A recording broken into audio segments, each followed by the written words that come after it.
Two Peruvian Constitutions by Roderic.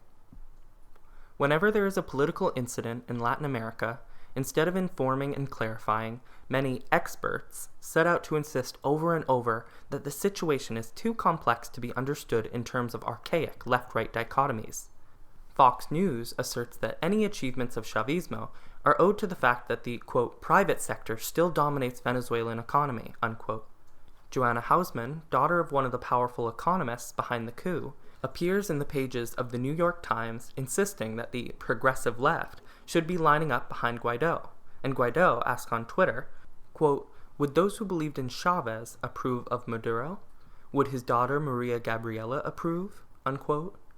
During the 2019 coup d'etat in Bolivia, we were told that Evo Morales really was a murderer of nature and that he represents neoliberalism with an Indian face. The purpose of all this noise is to undermine the possibility of a united front on the basis of socialist solidarity. Thus, it comes as no surprise that many commentators begin to work the angle that the Peruvian situation has little to do with neoliberalism. It's simply the impenetrable complexity of an informal, incomprehensible country. We are told we are not to, quote, impose U.S. left-right politics onto what's going on in Peru, unquote, because theirs is, quote, a politics without partisan loyalties, nor links among candidates, parties, and society, unquote. The people in the streets don't pursue concrete material objectives. They are concerned with, quote, the country's balance of power, unquote. So, instead of falling prey to a self-fulfilling prophecy, let's stick to certain inarguable facts about Peru's trajectory, memorialized in the history of its most important political document. 79's Constitution and 93's Constitution crystallize, each in their time, the temporary resolution of the classic struggle between left and right political tendencies in the Peruvian context.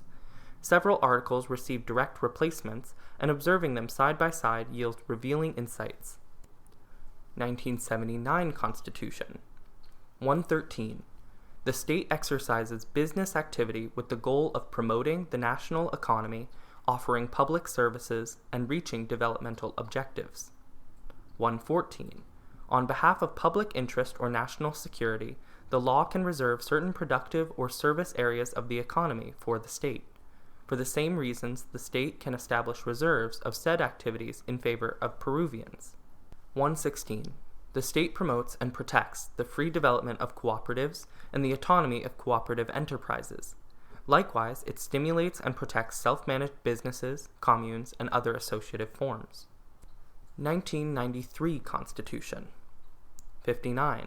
The state stimulates the generation of wealth and guarantees the right to work and the right to do business, commerce, and industry. The exercise of these liberties must not harm moral, nor health, nor public safety. The state brings opportunities to sectors that suffer from inequality to better themselves. To this end, it promotes small business in all their modalities. 60.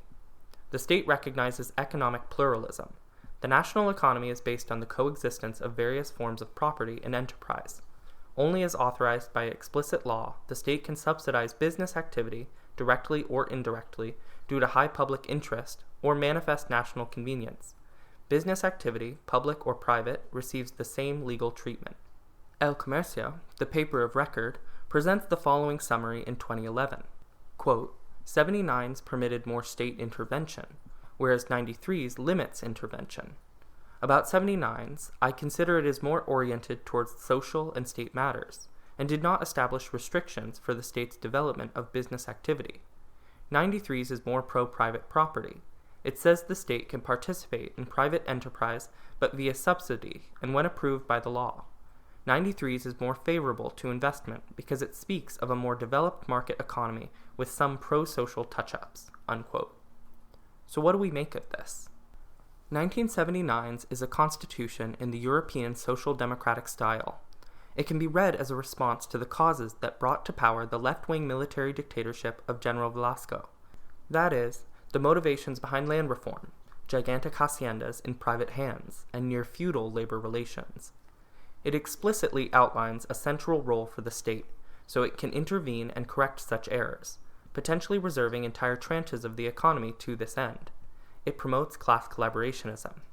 Between 1979 and 1993, we have, on the international stage, the rise of Reagan and Thatcher's neoliberalism, and the capitalist triumphalism following the breakup of the Soviet Union. Domestically, we have the abuse of the powers of the state in the hands of Alan Garcia, who, via both corruption and ineptitude, leads the country to disastrous hyperinflation, deeply tied to his nationalization of the banks. This coexists with the rise of Shining Path and their terrorist activity. Shining Path does not only destroy the political reputation of the left in the country with its massacres, it also assassinates several key leaders with projects more compatible with Peru's national realities, such as Maria Elena Moyano. Thus, 1993 lends itself perfectly well to an ultra-capitalist, Pinochet-style constitution. Fujimori and his self-coup are well understood as a clear example that the existing arrangement got in the way of the proper way of doing things. Nobody was in a position to defend the virtues of a good state, so this constitution binds the state, and does not permit it to act as more than a supervisor of business activity. Thus, the private sector grows and the public sector shrinks. For-profit enterprise and non-profit state endeavors are treated identically by the law, stopping the people from competing directly and favorably to force certain outcomes. This is a basic role for any government with any foresight. State intervention in health, education, internet, and public transport establish standards. If this constitution permits the Peruvian state any role, it is under a framework in which it ensures that it will develop a poor reputation as a woeful alternative to private offerings. Peru is a state where the principal economic activity is the export of natural resources, mining, and we don't have a state-owned enterprise that develops national talent or even captures the majority of profits. It's absurd to imagine China, Norway, or Bolivia abandoning their national destiny to the whims of private companies based in North America, as Peru does with American and Canadian companies. We must understand that Vizcarra, the interim president whose forced vacancy constitutes the coup d'etat, did not represent a government opposed to these realities. Vizcarra rises to power as vice president when the president under whom he served is ousted due to his corrupt involvement in the Odebrecht case. And this president, Pedro Pablo Kuczynski, is a president who, in his capacity as head of state, goes to Princeton University and in English tells an audience of elite students, quote, "Well, you know, the U.S. focuses on areas that cause trouble, right? The Middle East and so on. It does not spend much time on Latin America, which is like a nice dog that's sleeping on the carpet there. It's not causing anybody any problems. But in the case of Venezuela, it's a huge problem." Unquote. Vizcarra is ousted by gangster and reactionary interests, and evangelical social conservatives aren't missing in action. This is why young and progressive people are out in the streets, demanding not the restoration of Vizcarra, but a new constitution.